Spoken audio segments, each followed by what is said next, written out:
Hello friends, स्वागत है आपका परीक्षा एजुकेशन क्लासेस के यूट्यूब चैनल पर। ठीक है, तो आज के इस वीडियो में हम पढ़ेंगे भारतीय संविधान की अनुसूचियाँ। तो हमारा जो चैप्टर है वो क्या है, भारतीय संविधान की अनुसूचियाँ। इस चैप्टर को आज हम समझेंगे। तो अनुसूचियों के बारे में हमने आपको पिछले वीडियो में बताया था कि हमारा जो संविधान है वो वास्तव में एक पुस्तक के रूप में है, और इस पुस्तक में सबसे पहले प्रस्तावना, फिर भाग, अनुच्छेद और अनुसूचियाँ जो होती हैं वास्तव में उस पुस्तक के लास्ट में, ठीक है, जो पॉइंट्स लगे हुए हैं उनको अनुसूचियाँ कहते हैं। तो इस अनुसूचियों से भी क्वेश्चन जो हैं विभिन्न कॉम्पिटिटिव एग्जाम में आते रहते हैं। तो आइए हम इनको पढ़ते हैं, अच्छे से समझते हैं और फिर इनको याद भी कर लेते हैं, ताकि जो ऑब्जेक्टिव क्वेश्चन अगर इससे जुड़ा हुआ कॉम्पिटिटिव एग्जाम में किसी भी आए तो उसको अब आप अच्छे से कर सको। ठीक है, तो मूल संविधान में अनुसूची कितनी थी? अनुसूचियों की संख्या 8 थी, लेकिन वर्तमान में 4 बढ़कर अब ये कितनी हो गई है? तो 12 हो गई। ये पिछले भी वीडियो में हमने आपको बताया था।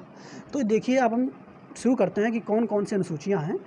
पहले हम क्या करेंगे, पहले जो इस शुरुआत की 8 अनुसूचियाँ हैं इनको याद करेंगे, फिर जो 4 बढ़ी हैं उनको याद करेंगे। ठीक है, तो शुरू करते हैं। पहले तो शुरू करते हैं। यहाँ पे आप देख रहे हो इस वीडियो में कि इस तरफ एक जो हमने टेबल बनाई है, और इस टेबल में एक तरफ आपको अनुसूचियाँ लिखी मिल गई हैं और दूसरी तरफ क्या उनकी विशेषताएँ लिखी हुई हैं। ठीक है, तो सबसे पहला बात करेंगे, ये जो इस तरफ है ये अनुसूचियाँ हैं और इस तरफ उनकी विशेषताएँ हैं। तो सबसे पहले हम प्रथम अनुसूची की बात करेंगे। तो प्रथम अनुसूची की अगर हम बात करें तो वास्तव में प्रथम अनुसूची में क्या है, तो भारत है।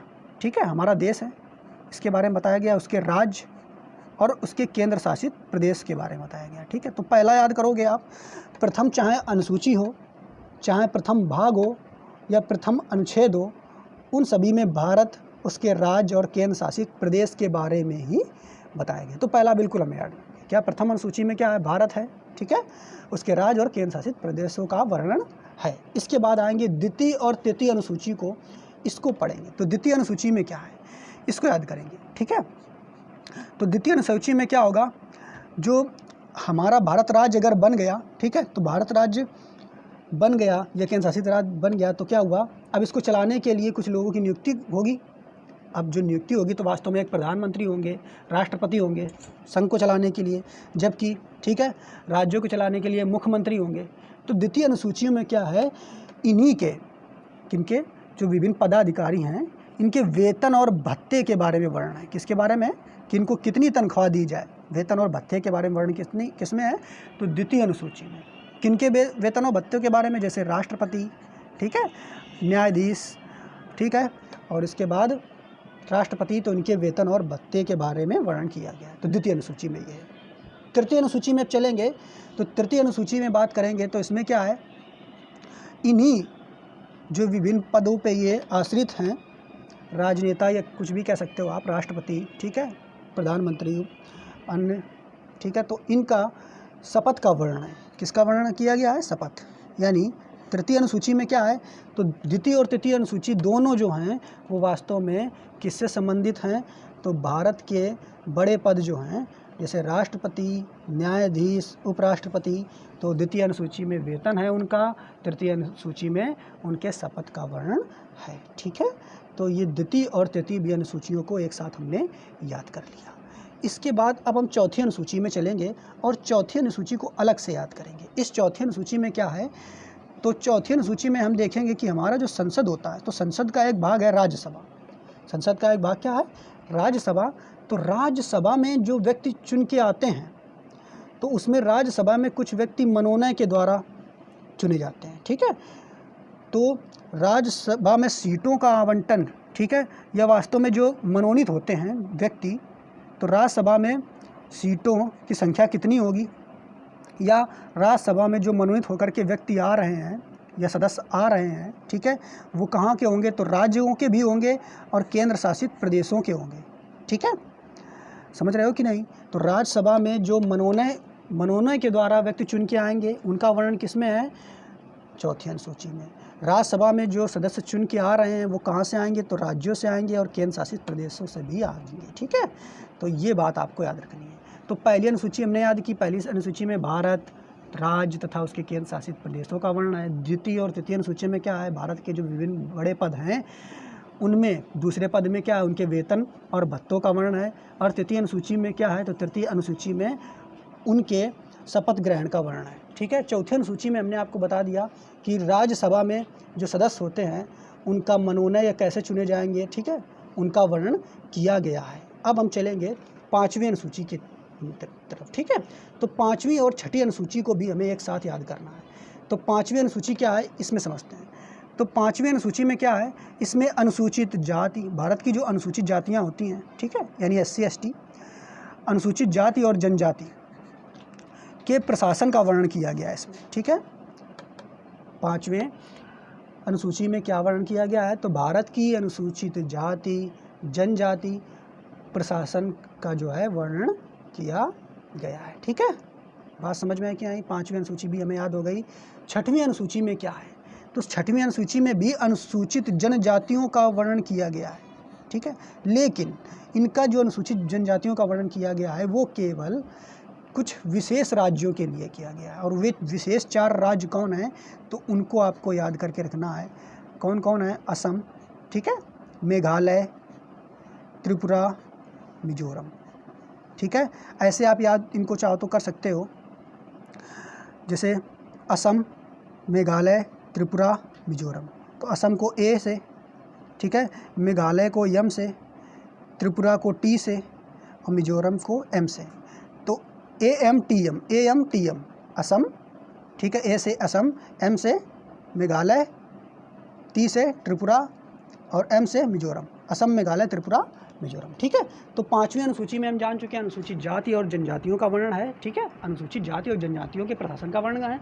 जबकि 6वीं अनुसूची में अनुसूचित जनजाति का वर्णन है और वो कुछ विशेष राज्यों के लिए, और 4 विशेष राज्य जो है पूर्वोत्तर के कौन कौन से हैं, असम, मेघालय, त्रिपुरा और मिजोरम। ठीक है, तो यहाँ तक आपको समझ में आया। इसके बाद अब हम 7वीं अनुसूची के बारे में पढ़ते हैं। ठीक है, तो 7वीं अनुसूची में क्या है, इसमें देखते हैं। तो 7 से 7 और 7 से सूची। तो 7वीं अनुसूची में सूचियों का वर्णन है। ठीक है, सूचियों का वर्णन बिल्कुल याद करके रखना। 7 से 7, 7 से सूची। ठीक है, तो कौन सी सूची, तो सूचियाँ 3 प्रकार की याद करके आपको रखना है। एक संघ सूची, एक राज्य सूची और एक समवर्ती सूची। कौन कौन सी, संघ सूची, ठीक है, राज्य सूची और समवर्ती सूची। संघ सूची क्या होती है, इस सूची में केवल और केवल केंद्र सरकार, ठीक है, कानून बनाती है। राज्य सूची में केवल और केवल राज्य सरकार कानूनी बना सकती है, जबकि समवर्ती सूची में दोनों कानून बना सकते हैं, केंद्र सरकार भी और राज्य सरकार भी। ठीक है, तो वास्तव में इसमें कुछ और पॉइंट है, आप चाहो तो उनको भी याद कर सकते हो कि शुरुआत में जो संघ सूची थी उसमें 97 पॉइंट थे या 97 विषय थे, 97 बिंदुओं पर, ठीक है, वर्णन थे, जबकि अब इनको बढ़ा करके 100 कर दिया गया है। राज्य सूची की बात करें तो राज्य सूची में प्रारंभ में 66 बिंदु थे, लेकिन अब इनको बढ़ाकर घटाकर 61 कर दिया गया है। जबकि अगर समवर्ती सूची की बात करें तो समवर्ती सूची में भी बढ़ा दिया गया है, पहले 47 थे और अब 52 कर दिया गया है। ठीक है, तो 7वीं अनुसूची भी हमको याद हो गई। 7वीं अनुसूची में क्या है, हमें पता चल गया कि 7वीं अनुसूची में सूचियों का वर्णन है और सूचियाँ 3 प्रकार की हो गई। ठीक है, 8वीं अनुसूची में आते हैं। तो 8वीं अनुसूची में भाषा का वर्णन है। किसका वर्णन है, तो भाषा का वर्णन है। प्रारंभ में जो ये भाषाएं थी वो 14 थी, अब वर्तमान में हमारे संविधान में जो भाषाएं हो गई हैं वो कितनी हैं, 22। ठीक है, तो 8वीं अनुसूची भी हमें समझ में आ गई।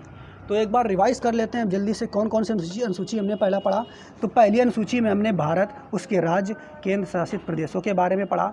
दूसरी अनुसूची में हमने क्या पढ़ा, विभिन्न भारत के जो पदाधिकारी हैं जैसे राष्ट्रपति, ठीक है, उपराष्ट्रपति, तो इनके वेतन और भत्ते के बारे में पढ़ा। तीसरी अनुसूची में भी हमने ये जो पदाधिकारी हैं उनके शपथ ग्रहण का वर्णन पढ़ा। चौथी अनुसूची में जो राज्यसभा होते हैं तो राज्यसभा में सदस्यों का मनोनयन होता है, ये चौथी अनुसूची में है। और सदस्य कहाँ से आएंगे, तो राज्यों से आएंगे और साथ में केंद्र शासित प्रदेशों से आएंगे, इसका वर्णन है।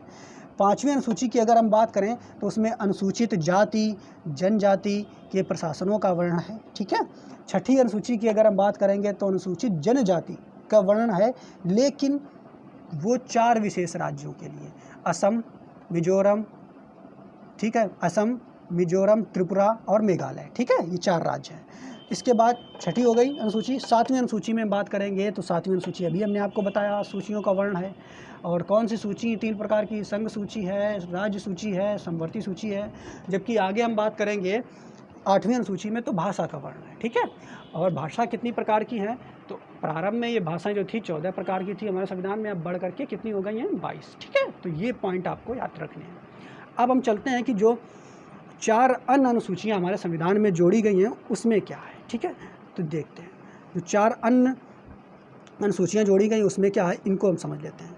तो सबसे पहले हम जो इधर देखो चार्ट हमने बनाया है, पहले में क्या है, अनुसूची है, ठीक है, यानी 9वीं 10वीं 11वीं 12वीं अनुसूची। उसके बाद ये कब जोड़ा गया, किस संविधान के संशोधन के द्वारा इसको जोड़ा गया है, किस वर्ष में जोड़ा गया है, और इस अनुसूची में है क्या ये बताया जाएगा इसमें, और उसकी कुछ विशेषताओं के बारे में बताया जाएगा, ठीक है। तो सबसे पहला अब देखेंगे 9वीं अनुसूची। तो 9वीं अनुसूची जो है कब जोड़ी गई, तो प्रथम संविधान संशोधन के तहत ही जोड़ी गई। कब जोड़ी गई, प्रथम संविधान संशोधन के तहत, यानी पहला ये संविधान में संशोधन हुआ और 9वीं अनुसूची जोड़ दी गई। बिल्कुल आपको याद के रखना है। और ये कब संशोधन हुआ था, तो 1991 में हुआ था, ठीक है। इसके अंतर्गत क्या है, तो भूमि सुधार व्यवस्था के बारे में बताया गया। ये वास्तव में था क्या कि जब हमारा भारत देश आज़ाद हुआ था तो उस समय क्या था, जमींदारी प्रथा थी, और जो प्रमुख जमींदार होते थे उनके पास बहुत ही ज़्यादा ज़मीन होती थी, और गरीब वर्ग जो किसान थे या मजदूर थे उनके पास ज़मीन नहीं होती थी। तो उन्हीं के संदर्भ में इस असमानता को दूर करने के लिए, ठीक है, 9वीं अनुसूची जोड़ी गई।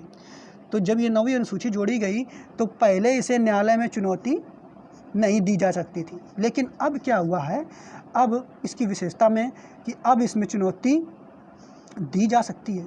तो क्यों दी जा सकती है, क्योंकि अब केवल भूमि सुधार जो है व्यवस्था का पॉइंट ही इसमें केवल नहीं, इसमें और बहुत सारे पॉइंट्स जोड़ दिए गए हैं। तो अगर न्यायालय में चुनौती नहीं दी जा सकती उन पॉइंटों में, तो क्या हुआ कि जो विभिन्न राजनेता हैं या राजनीतिक पार्टियां हैं, तो वो 9वीं अनुसूची का उपयोग कर लेती थी और अपना फ़ायदा उठाती थी गलत, ठीक है। तो इसीलिए क्या हुआ कि इसमें जो पॉइंट हैं, तो कोर्ट ने जो सुप्रीम कोर्ट है उसने कहा कि 9वीं अनुसूची में भी अब जो चुनौती देने योग्य विषय होंगे उन पर चुनौती दी जा सकती है, ठीक है। तो बात समझ में आई कि नहीं। 9वीं अनुसूची कब जोड़ी गई, 1991 में जोड़ी गई, पहले ही संविधान संशोधन के तहत जोड़ी गई, और इसमें क्या है, भूमि सुधार के संबंध में बताया गया। इसके बाद हम बात करेंगे 10वीं अनुसूची की। तो 10वीं अनुसूची में क्या बताया गया है, ठीक है। 10वीं अनुसूची पहले हम ये देखेंगे कि ये 22वें संविधान संशोधन में जोड़ी गई और 1985 में जोड़ी गई, ठीक है। कब जोड़ी गई, तो 1985 में जोड़ी गई, 22वें संविधान संशोधन के तहत ये जोड़ी गई, ठीक है। बात समझ में आई कि नहीं। और इसमें क्या है, तो इसमें दल बदल की व्यवस्था है। दल बदल की व्यवस्था की क्या मतलब हुआ, मतलब ये हुआ, ये वो समय था कि जब राजनीतिक अस्थिरता बहुत फैली हुई थी। मतलब ये हुआ कि कोई अगर जो नेता है वो वास्तव में जीत गया, और जीतने के पश्चात वो जब चाहे जिस पार्टी में मिलना चाहे तो उस पार्टी में दल बदल के दूसरी पार्टी में जा सकता था। जैसे कांग्रेस से जीता और उसका मन है भाजपा में जाने के लिए, तो जीता तो कांग्रेस की वोटों से और जीत करके वो दूसरी पार्टी में बदल सकता था। तो वास्तव में दल बदल का प्रावधान कम करने के लिए, ठीक है, 10वीं अनुसूची जो है 52वें संविधान संशोधन के तहत 1985 में जोड़ी गई। तो 9वीं में हमने पढ़ा, पहले संविधान संशोधन के तहत कब जोड़ा गया, तो 1951 में जोड़ा गया। क्या था, भूमि सुधार के संदर्भ में था। 10वीं अनुसूची में क्या था, तो ये 52वें संविधान संशोधन के तहत जोड़ा गया। कब जोड़ा गया, तो इसको 1985 में जोड़ा गया, और इसमें किस प्रावधान में जोड़ा गया, तो दल बदल के संदर्भ, ठीक है। इसके बाद 11वां और 12वां जो है उसे भी आपको याद करना है। तो 11वीं अनुसूची में क्या है, 11वीं अनुसूची में पहले इसको कब जोड़ा गया, तो 73वें संविधान संशोधन में, और 12वीं 74वें संविधान संशोधन में जोड़ी गई, ठीक है। बिल्कुल याद करके रखना है, 11वीं कब, 73वें संविधान संशोधन में, और 12वीं, ठीक है, 74वें संविधान संशोधन में जोड़ी गई। कब जोड़ी गई, तो 1992-93 में जोड़ी गई, ठीक है। तो इसमें 11वें संविधान संशोधन में क्या है, तो पंचायती राज व्यवस्था, ठीक है। तो जो पंचायत की व्यवस्था होती है गाँवों में, उसे अपनाया गया 11वीं अनुसूची के तहत, और इसमें 29 कार्य क्षेत्र जो है वो सौंपे गए, ठीक है। कितने, 29 कार्य क्षेत्र। जबकि 12वीं अनुसूची में क्या जोड़ा गया, तो ये 74वें संविधान संशोधन के तहत जोड़ा गया, 1992-93 में ही जोड़ा गया, और इसमें नगर प्रशासन के बारे में वर्णन किया गया, और 18 प्रमुख कार्य क्षेत्र दिए गए। तो वास्तव में इन चारों को भी एक साथ आप याद कर सकते हो। 9वीं अनुसूची में जल्दी से रिवाइज करते हैं। 9वीं अनुसूची कब जोड़ी गई, पहले संविधान संशोधन के तहत किस वर्ष जोड़ी गई? तो 1951 में जोड़ी गई। इसमें प्रमुख बिंदु क्या था? तो भूमि सुधार के संदर्भ में था। ठीक है। विशेषता की बात करेंगे तो पहले न्यायपालिका में चुनौती से दिया जा सकता था और अब नहीं दिया सकता। दूसरी बात करेंगे 10वीं अनुसूची, तो कब जोड़ी गई? तो 52वें संविधान संशोधन के तहत जोड़ी गई। कौन से वर्ष में जोड़ी गई? तो 1985 में जोड़ी गई। क्या प्रावधान है? तो दल बदल का प्रावधान है इसमें। ठीक है। इसके बाद आगे चलते हैं तो 11वां अनुसूची कब जोड़ी गई? तो 11वीं अनुसूची की बात करेंगे तो ये जोड़ी गई 73वें संविधान संशोधन में जोड़ी गई। ठीक है। कब जोड़ी गई? तो 1992 1993 में जोड़ी गई। इसमें क्या प्रमुख बिंदु हैं? तो इसमें पंचायती राज व्यवस्था जो गाँव में होती है उसके बारे में जोड़ा गया और इसमें 29 कार्य क्षेत्र सौंपे गए। ठीक है। जबकि 12वीं अनुसूची तो कब जोड़ी गई? 74वें संविधान संशोधन में। कौन से सन में? तो 1992-93 में ही जोड़ी गई। ठीक है। इसमें नगर प्रशासन के बारे में बताया गया और इसमें केवल 18 कार्य क्षेत्र हैं। ठीक है। तो ये पॉइंट्स आपको पता हो गए। तो आज के वीडियो में हमने अनुसूचियों के बारे में पढ़ा और इनको अच्छे से रिवाइज भी किया। तो उम्मीद करते हैं आपको जो अनुसूचियाँ हैं, ठीक है, वो बहुत अच्छे से समझ में आई होंगी और बार बार इन अनुसूचियों को आप पढ़ने के बाद अपने मन में मनन कीजिए, सोचिए। ठीक है। तो इससे क्या होगा, ये सारी अनुसूचियाँ जो पॉइंट्स हैं वो आपको दिमाग में बैठ जाएंगे और उसके बाद आप ऑब्जेक्टिव की बुक से ऑब्जेक्टिव क्वेश्चन को लगाइए। ठीक है। तो धन्यवाद दोस्तों। वीडियो लाइक कीजिए, सब्सक्राइब कीजिए चैनल को और दोस्तों को शेयर कीजिए।